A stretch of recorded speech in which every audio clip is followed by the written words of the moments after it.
Welcome to a new episode of Real Business Roundtable. Focus, and you may learn something that'll help you make some money. Today, Okay. today we're going to talk about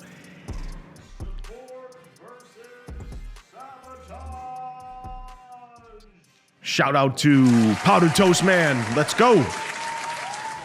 Support versus sabotage. What does that mean? Well, What does it mean? we get inspired by our day-to-day conversations with business owners. And what we have seen is that sometimes during the entrepreneurial journey, someone who's in business with another person or has input from a family member, a friend, an associate, a colleague, an accountant. So they'll have this input and they'll kind of put the brakes on, they'll create drag, and they will hold that entrepreneur back from success. And we want to talk about the differences between support within a small business, like being supportive, like yes, encouraging, yes, we should do better, yes, we should go to the next level, versus sabotage. And sometimes somebody's intent might be very different, and it might be, I guess you could say, along the lines of trying to be cautious. So if it's an accountant, the accountant might be, hey, we should be cautious about this growth, and because it's going to cost X, Y, Z. But every once in a while, we will deal with a really motivated entrepreneur that has a business partner, like direct business partner, that is kind of using the business as an ATM. That was a fucking awkward gap. He can just cut it out. I gotta hold it down. He can cut it up. Sometimes that person that's holding it back doesn't have the right understanding or reason why. What we notice is that we will see partnerships in small business, the small business community, that the one entrepreneur is super motivated, and then you got one shithead that maybe he's stuck in 1995. Who knows?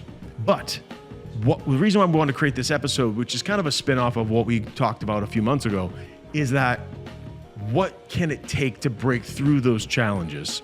So I want to kind of get nitty gritty here and talk about, okay, if you have a business partner that is dragging, that doesn't want to do anything different or going to the next level, and sometimes it's coming off like they don't give a shit, I want to talk about the just person-to-person, down-to-earth conversations that you can have with that business partner or that family member, that spouse, that associate. Sit down with them, express your drive and motivation to do better in business. Express to them, what does it mean to you? Like, it's not all about exotic cars and popping bottles. Like, let's talk about real things like, hey, Joe, hey, John, business partner that's stuck in 1995. Maybe I want to pay off my mortgage. Motherfucker. Who did this? We gotta keep that. We gotta keep all this shit. That shit is so funny. Who did this? So if everybody knows, we got a new soundboard here at the Real Business Roundtable. We got a new soundboard. Thanks to Cam. Sam, were you involved? All hell yeah, Cam. Oh So my God, that two was of the so buttons, funny. Two of the buttons you have to hold down. No, we can keep it in. Two of the buttons we got to hold down, and it's frustrating because I was like, "Hey, gonna pay off your mortgage," and I'm like, Yeah, and then he goes, motherfucker. "Yeah, you got to hold it down." All right. So have a down-to-earth conversation with your business owner. Partner. If you're not, at the end of the day, there's wrong and there's right partners. In some situations, you might end up in a business with the wrong partner. Now, can you make that work? Absolutely. You guys may have an agreement on a lot of things. You may have the same mindset on a lot of things, but then there's one aspect that it's proven. Maybe it's a little bit of a pivot within the company that you know will do better. Maybe it's adapting to new things, which is stuff that we preach all the time. how do you get through to that partner is the hard part, because you don't want to create any non-trust. You don't want them to, you just don't want it to create turbulence within the business, which then would hurt the business. At the end of the day, it's all about how you present it to that partner. We meet with people all the time. I can think of 3 people who we're talking to right now who want to do something. They want to get something going. They want the consulting. They want whatever it is, but their business partner or someone else within the company doesn't see the it's wild. They don't see the end result. They don't see the vision that we all share. And now at the end of the day, we may not be the right decision for some people. 100%. I can agree with that. Sure. Yeah. But in other situations, they may know that this is the right path for them, that we can help them in one way or another. You got to get through to your partner.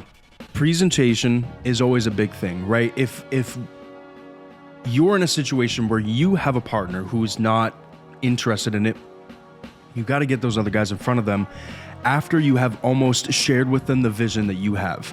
If you're in business with someone, they have almost an obligation to hear you out. They have to hear you out. That's part of being a partner.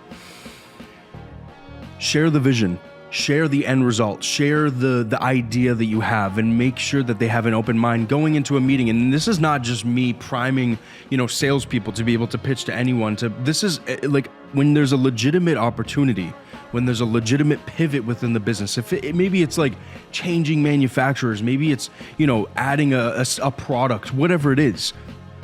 It's all about the communication piece at the end of the day. And that's what this episode's about. Yeah. Right? I mean, I'm getting lost in this, dude, because Bro, it's like I get that. I get.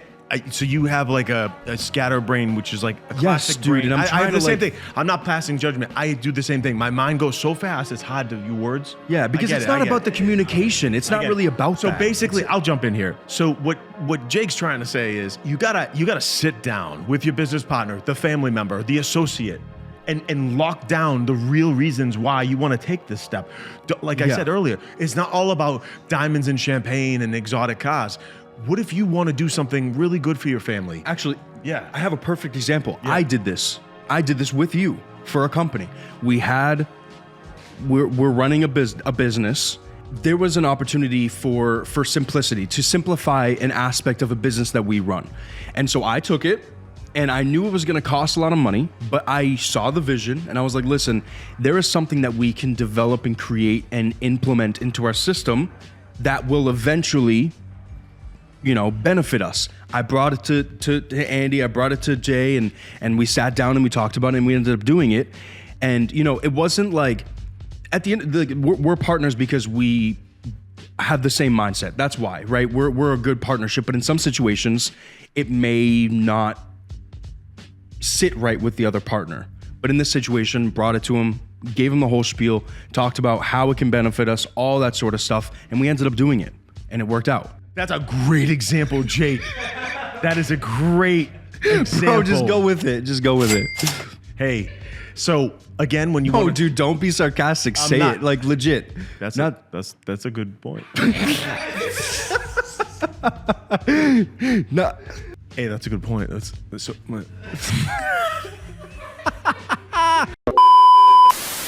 So if you have an associate, a family member, whoever, that is creating drag or hesitation or creating a stink about you trying to do better, always key into the things that really matter, that other business partner or whoever is being a shithead, whoever that person is. You gotta hit on what they value, yeah. Exactly. Thank you. You gotta present the values, which is the core reason why you want to do better. Let's say you have some children and you're worried about their tuition for school, or you're expecting a baby and you need to add an addition to the house. Or you're just worried about the business getting old and not being able to adapt to things. I mean, it's more too, so like within, like, hey, our business is becoming a dinosaur. Were you scared? Holy shit. Maybe they agree with that. Maybe they see the value, but you need to keep pressing that partner on why making improvement or strides towards progress what it means to you. Why do you want Share the vision. And honestly, at the end of the day, if they don't agree, then that's I don't know what to say. I'm dealing with a situation right now where this very, very somewhat successful business, you probably saw my email. Yeah, I did. And I got a very emotional call from one of the owners. And I go, what's going on? And he goes, dude, he's like, my business partner is a piece of shit. I'm not naming names. That's my attention! That's the wrong thing. I'm not naming names. I'm maintaining privacy. Dude, you're making it obvious when you say that. And respect. Okay, go. That the business owner called me in not crying, but more like just you could tell it was a lot of emotion. He saw what the change could do to the business. Oh, yeah. He called us and he goes, we don't have this. We're successful. We don't have this. We can be 3 times more successful. And we said, you're absolutely right. Let's talk to your business. But no, you're absolutely right. Let's talk about getting this going and see how we can do this. Oh, but I have to talk to my business partner. And then it was he had a few questions. Let me see this. Let me see that. And then crickets. Once we gave him everything he wanted to see, it was crickets. And that's a perfect example of what we're trying to help our viewers get around. Let's say there's 2 partners. Yeah. One's on board and one's not. If one is gung-ho about doing better, it's about getting through to the other partner. And I've seen this be so bad that the gung-ho partner created another company because the other partner had no vision on doing better. Yeah, I mean, and honestly, this all stems back to, I don't want to keep, like a broken record, keep saying the same thing, but it kind of stems back to making sure that you choose the right partner. This is so important because these feuds and these things create turmoil within a business, which no matter what you do, it's not going to help the business at the end of the day. Yeah, you guys, when you're running a business and you have a partner that's not in tune with some level of risk, if they play it safe too much, there's a fine line between being strategically risky.